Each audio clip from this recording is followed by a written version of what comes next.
right, hello everybody, and welcome to this review of Out of the Park 24. I wanted to say thank you to the developers, Out of the Park Developments, for giving me a key to be able to have access to this fantastic game. I'll go ahead and I won't bury the lead. I will let you know that this is a good addition to a great series. So this is going to be a mixed review in that I'll give you both positive and negative, but it's going to be more positive. I just wanted to show you the opening screen here so you can do the normal game types. We have the standard MLB, starting in 2023, as well as historical data. And then there are a wide range of custom things. One thing I wanted to show you real quick here in the quick start, you can do a save with all-time great teams. You can play the 1994, which I believe was a shortened season, a strike-shortened season. Then there's a promotion and relegation template, as well as what they're calling a U.S. Baseball League that is a little more of a fictional style. But for the majority of us, we like to play the standard game or a historical save. So I'm going to actually go ahead and load a game that I'm in the middle of. Don't judge my roster too much here. We're in the middle of a pretty rough season, but I wanted to show just a few of the features, a little bit about the layout. So first of all, the AI is a little bit different this year. The font and whatnot is a little bit different, but I really like the style. Once I got kind of calibrated to it, I thought it was really clean. So you've got the usual tabs here. You can set your pitching and your lineups and your strategies, and all of that stuff is normal. But the first pro that I wanted to talk about with this game, the first pro is the detail and depth. It is just as deep. We can go all the way down here to my international complex guys, and we're talking about 17-year-old finds. And you can click on these guys and see he's only 17, so he's got growth potential here. He's gonna eventually, we hope, have a really good slider. You've got the star system, or you can use numbers for the scouting. Now, this is a bad example because you can't get data on statistics on international complex guys. But if I go to my rookie league, we've got this guy here, Stone Guffin. What a good name, right? But fictional player, created player. But you can see what they're hoping, what my scout thinks he'll grow into. He's going to be a 4-star player. And you can look and see his trajectory. His first year, he only hit 191, negative WAR. But he's improving, and he's got in this 2031 season, he's already got a handful of home runs and a positive WAR. So this is the level of detail you get. You got personality, you can work on their contract, all of that stuff. So fantastic detail and depth. It's really interesting, the granularity that you can go to. You can tweak your budgets and all of that. You've got all the detail in the front office here. We're actually in pretty decent shape here with Memphis this save, but you're able to consult with your owner and see what they want. You can make changes with your staff. My staff is unhappy. A few of them don't get along with each other.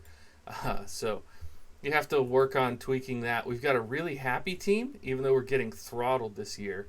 They're happy. They've got a natural leader, and they seem to be getting along. Everybody likes the manager. You know how all this fun depth that's there. One of the other big pro that I wanted to talk about is how customizable this game is. You might notice Memphis Blue Knights don't actually exist, right? This is a team that I created, and if we go to the standings, you'll see that when I brought Memphis in, I also brought a team into the NL West, the Portland Pioneers in Portland, Oregon. And they're having a better year than us. But those are both created teams. I was able to just do that. And, You can, as you probably noticed, that I have a custom logo here. I created that logo and I was able to upload it into the game. You can go into your team info and you can change where you are. You can work on your park. You can modify your team colors and textures. And I don't know why there's this red on there. I never did sort that out. But if I wanted to change any of that stuff, I could, which I think is pretty great to have that level of control. This actually makes me want to change this real quick, real quick while we're here. I don't know what's going on with the back of the jersey, but everything else is looking pretty cool. And you can get, I think you can get your logo on the front if you want to do all that detail. Though that's what the whole point that I'm trying to make is. There's so much detail.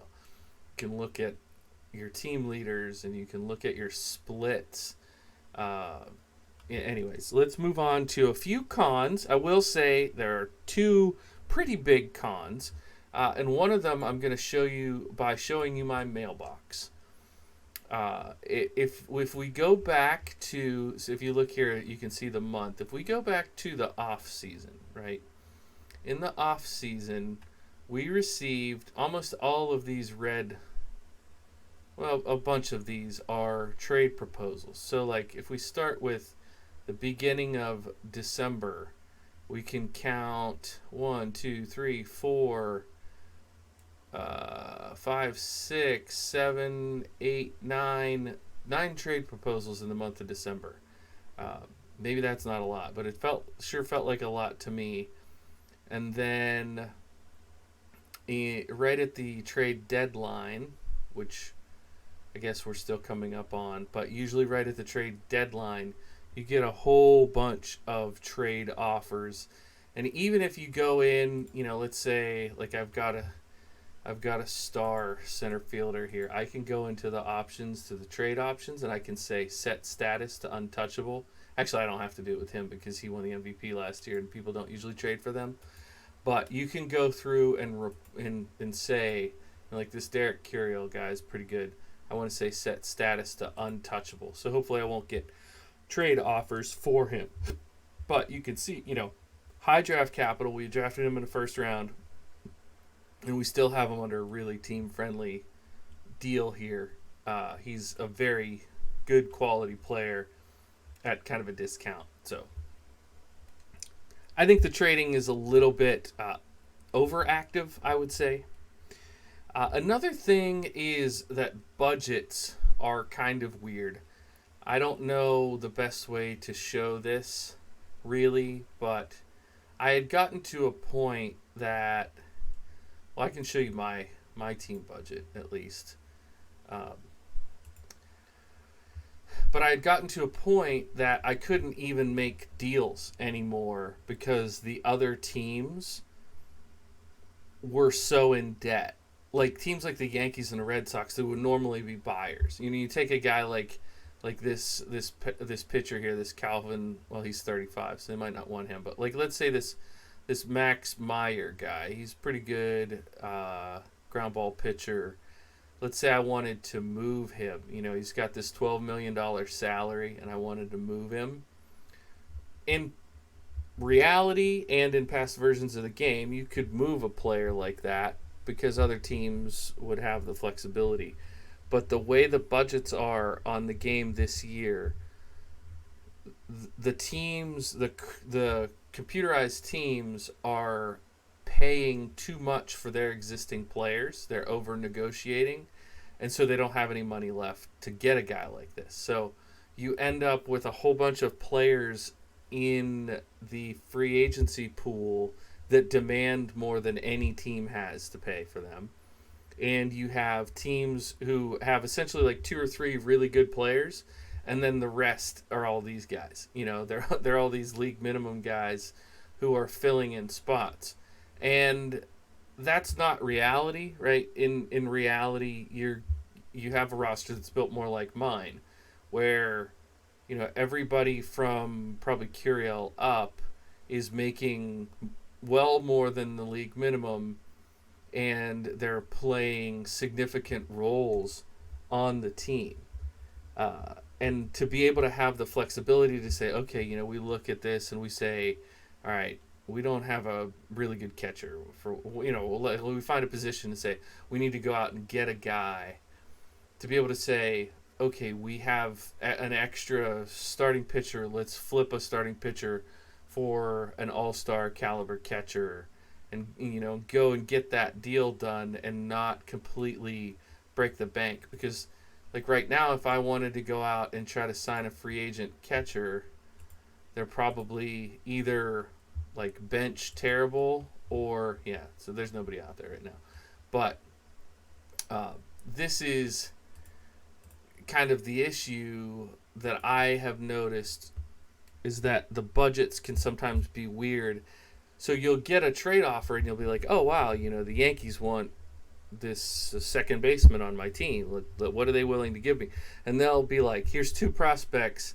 We want your second baseman and $10 million. And you're like, that would never happen. Like, no, it's backwards, right? They should be the ones giving the money to get the good player from another team.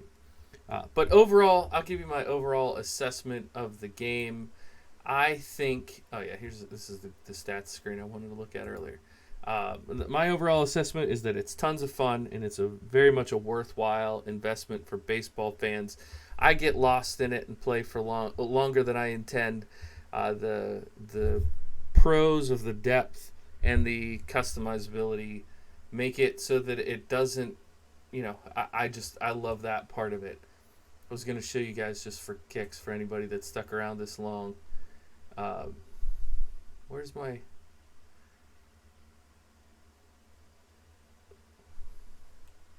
I was going to show you the overall like team history. Yeah, here we go. So this, for those of you that stuck around, thank you for your loyalty to the video. And this is my second save. I also did a pirate save, but you can see when we were an expansion team, we went 50 and 112, and we came up to last season. We were 81 and 81, finished first in our division, made it to the playoffs, and lost in the championship. But I've played a lot of hours on this save to really be mediocre. It's a hard game. That would be my last parting shot, is to say this is a very challenging game, but for people who like this kind of granular detail, they like to really get into it and mess around with the numbers and the stats and move players around and really experiment. It's a fantastic and enjoyable game. Thanks for your time.